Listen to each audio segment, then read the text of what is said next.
One of the most amazing things about atoms is that they are mainly empty space. If an atom were as wide as your arm span, then the electrons would all be whizzing about inside the volume enclosed by your fingertips. Meanwhile, the nucleus would be sitting in the center, and its diameter would be smaller than the width of a single human hair. So all of the atoms that make up you and me and all the seemingly solid things in the universe are mostly empty space. Now this is incredible, but what is even more mind-boggling is that empty space is not truly empty. I know because I've seen it.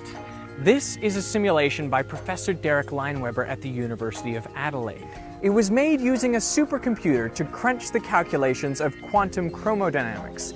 Now that is the theory of fundamental particles called quarks, the building blocks of protons and neutrons, and how they interact with each other through gluons. What you're looking at here is the energy density of the gluon field fluctuations. Where the little red spots come out, the energy density is very high, and it fades down through the colors. And the lowest energy field fluctuations, I'm not rendering this animation so that we can actually see into it. And what we see is a bubbling soup of quantum field fluctuations that come and go incredibly quickly. The frame rate of this simulation is 1,000,000 billion frames per second. Now that is truly high speed. The dimensions of this box are absolutely tiny.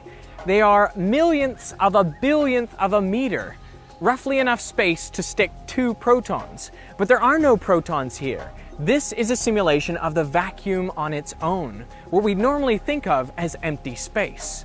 Empty space is actually full of these quark and gluon field fluctuations. And on average, it is possible to annihilate a quark from empty space because it's not empty. That just sounds like the most ridiculous idea, that you're meant to have empty space and yet you can go and get rid of stuff from it. That's right. So it isn't empty. Now it seems counterintuitive that the vacuum at its lowest energy state should contain all of this stuff. But in fact, to clear out the fluctuations and create a truly empty vacuum would require a lot of energy. The empty vacuum actually costs an enormous amount of energy to create. And if you were able to create it, you discover that that is actually unstable, that any sort of perturbation would push that empty vacuum into something where the vacuum is actually full of quantum field fluctuations. Well, this may not be as strange as it first appears. I mean, consider a permanent magnet. It has a magnetic field around it at low energy, at room temperature. And that's because the individual little magnetic moments of all the atoms inside are lined up. But if you were to heat it up, you would give thermal energy to all those particles, and at a certain point, called the Curie temperature, they would be so randomly aligned that there would no longer be an overall magnetic field. So it actually takes energy to get rid of the permanent magnetic field. This is just like the quantum vacuum. And understanding how the quantum vacuum fluctuations work gives us a sense of what the fundamental particles do, like where are you most likely to find a quark?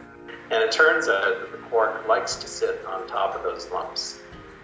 Now those lumps come into and out of existence fairly quickly, and so we like to think of the quarks as hopping from one lump over to the next lump as it appears, and then on to another one.